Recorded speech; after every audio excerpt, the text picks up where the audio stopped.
dans sa vie. Je vous fais cette nouvelle vidéo, c'est une vidéo pour vous parler d'un livre qui s'appelle Cœur de cristal. Cœur de cristal de Frédéric Lenoir, un livre qu'on m'a offert récemment, merci Babette pour ton cadeau.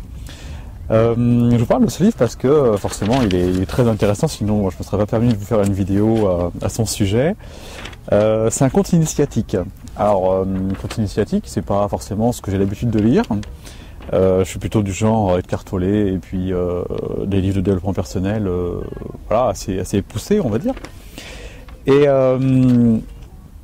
ce conte initiatique de Frédéric Lenoir, je l'ai trouvé formidable. Je l'ai trouvé exceptionnel même, j'ai envie de dire. Le premier truc qui m'a frappé, c'est cette aisance de lecture.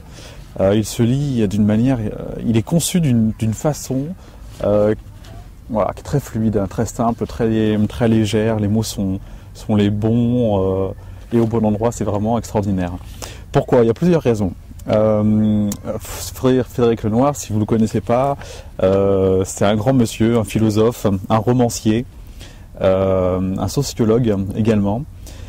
Et Frédéric Lenoir, en fait, il a étudié toutes les différentes religions et tous les aspects spirituels, religieux, philosophiques de chacune des religions.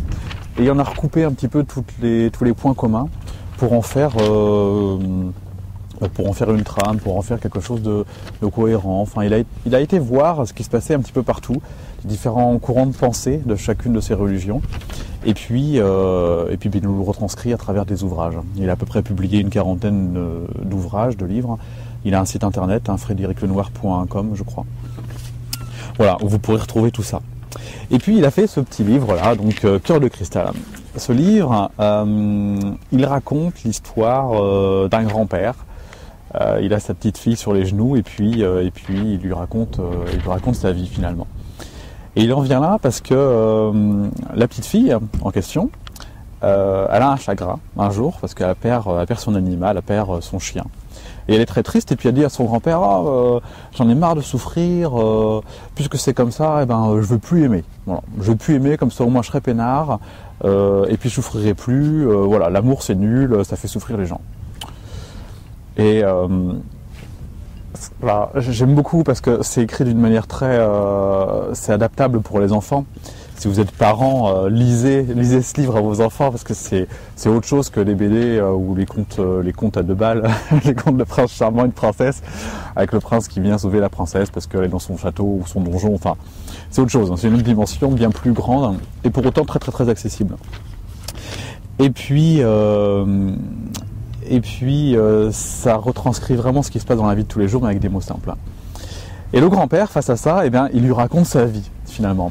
Et sa vie, elle était très, très riche à ce grand-père quand il était jeune. C'était un prince.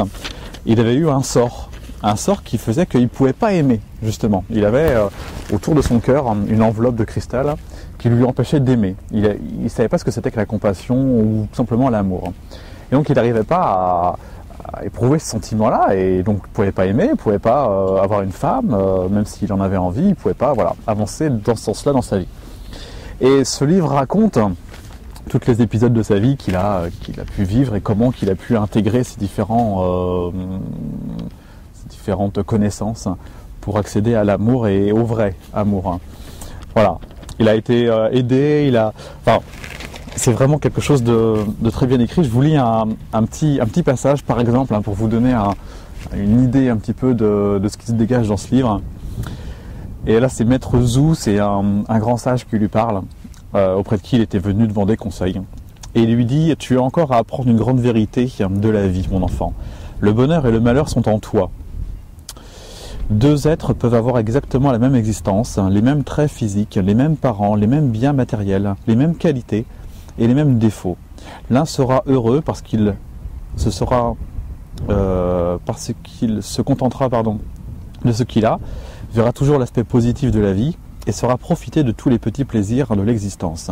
L'autre sera malheureux parce qu'il voudra toujours posséder davantage, considérera surtout les choses négatives et ne sera pas attentif au bon moment de l'existence. Rien que ce petit passage-là nous démontre que le bonheur est en nous. Et c'est le leitmotiv du blog Heureux dans sa vie qui explique que les conditions de vie ou les apparences ou le physique ou tout ça sont des faits, sont de l'extérieur et que le bonheur est à l'intérieur de soi. Et il finit, si tu es en paix avec toi-même, si tu es en paix avec la vie, alors rien ni personne ne pourra t'enlever cette force. Et ceux qui ont découvert cette vérité ne perdent plus jamais la paix intérieure, quoi que l'on dise ou pense d'eux, que l'on réponde ou non à leurs attentes. Il y a une forme d'autonomie, vous entendez bien le discours de ce sage qui retranscrit avec des mots simples, parce qu'il parle quand même à une petite fille là, qui est pas bien vieille, je ne sais plus quel âge elle a. Et c'est des choses profondes de la vie, et de ce qu'on a nous aussi également à apprendre en tant qu'adultes. Et c'est le principe du développement personnel et de tout ce que vous pouvez trouver sur le blog Heureux dans sa vie. Dans le chapitre 12, on a la confrontation, un titre comme un autre, qui dit « Dans toute confrontation, c'est par la peur que nous sommes vulnérables ». Et tout le travail de ce prince va être de découvrir justement cette intuition profonde, cette vibration à l'intérieur de lui, qui va pouvoir le libérer de cette coquille de verre qu'il a.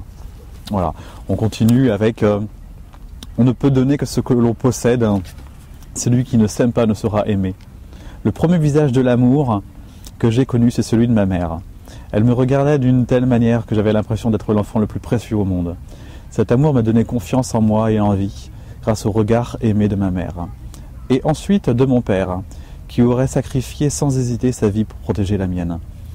J'ai su que j'étais aimable et j'ai appris à m'aimer moi-même.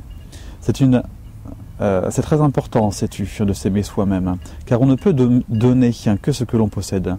Celui qui ne s'aime pas ne sera jamais vraiment aimé. Il ne cessera de mendier l'attention et la reconnaissance des autres. C'est ainsi que naissent la jalousie et la possessivité. Vous voyez ? L'estime de soi. En fait, dans ce petit bouquin, qui paye pas de mine, qui est très beau d'ailleurs, on retrouve tous ces principes fondamentaux du développement personnel. Et là, l'estime de soi, l'image de la père, la reconnaissance de la mère, la reconnaissance du père, et puis il y en a un troisième qui est la reconnaissance de la société. C'est les trois fondamentaux de l'estime de soi. Bon, je pourrais vous en reparler à une autre vidéo d'ailleurs, mais voilà. Et si tu fermes ton cœur, tu m'oublieras et je mourrai une seconde fois. Le principe même de l'amour, garder le cœur ouvert. Même quand je vous en parle, je trouve que c'est encore super touchant. Et quand j'ai préparé un petit peu ce que je voulais vous dire, j'ai encore eu quelques émotions. Ce livre, il est puissant. Il se dégage quelque chose de ce livre, qui est certainement de l'ordre du vécu, bien évidemment, ce qui n'est pas étonnant de Frédéric Lenoir. Et le dernier principe fondamental, c'est l'ouverture du cœur, cette espèce de considération que la vie est bienveillante et nous apporte tout ce qui est nécessaire pour nous, pour grandir. Et chaque interaction qu'on a avec les choses, avec les gens, avec l'environnement, nous permet de mettre plus de conscience sur tout ça. Et en fait, on a le choix, à chaque fois qu'il nous arrive quelque chose, de fermer notre cœur parce que ça fait trop mal. C'est ce que voulait faire la petite fille. Ou de le laisser ouvert parce que c'est aussi ça la vraie vie et cette croissance perpétuelle et continuelle qui fait de nous des gens heureux. Et c'est en gardant cette ouverture. Sinon on tombe dans la tristesse, dans l'insatisfaction, dans les reproches.